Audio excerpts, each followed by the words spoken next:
নমস্কার, ABS solar YouTube চ্যানেলে আপনাদের স্বাগত। আজকে আমরা দেখব নেট মিটার ইনস্টল করার আগে এবং নেট মিটার ইনস্টল করার পরে কত পরিমাণে ইলেকট্রিসিটি জেনারেট হয় একটি 3 কিলোওয়াটের সোলার সেটআপ থেকে। এখানে আমার বাড়িতে নেট মিটার লাগানো নাই, আরেক কাস্টমারের বাড়িতে লাগানো আছে। দুটোই আপনাদের দেখাবো, তো সঙ্গে থাকুন।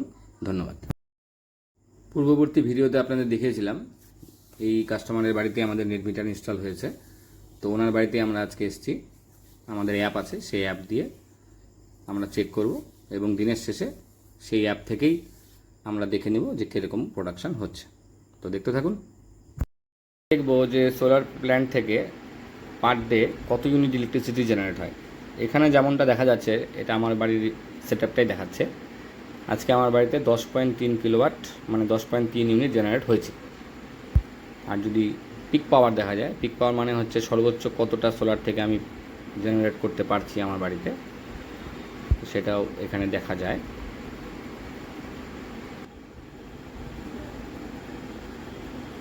তিন 11:50 সর্বোচ্চ 3.15 কিলোওয়াট আমার সোলার প্যানেল থেকে আমি আউটপুট পেয়েছি।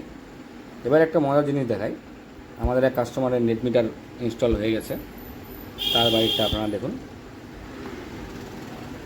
এই কাস্টমারের বাড়িতে আজকের ডেটে তৈরি হয়েছে 17.79, অলমোস্ট 18 কিলোওয়াট।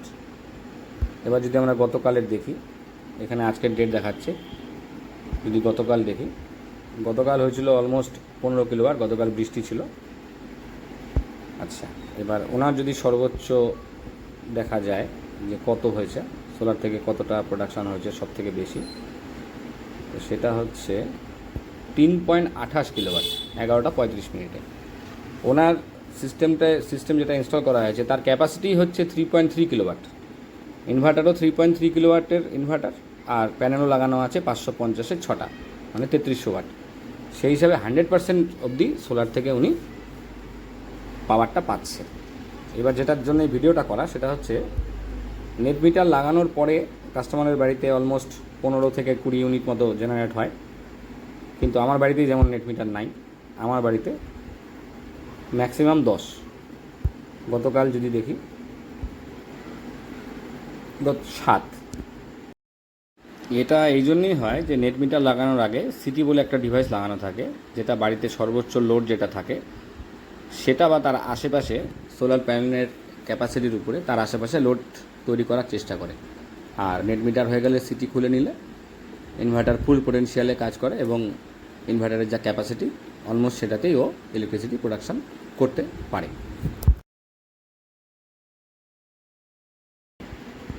তো যাদের ভুল ধারণা আছে যে সোলার প্যানেল ইনস্টল করলে পরে ইলেকট্রিক বিল কমে না, ইউনিট জেনারেশন হয় না, তাদের জন্য এই ভিডিওটা, যে আপনারা দেখতে পারেন, সোলার প্যানেল ইনস্টল করতে পারেন।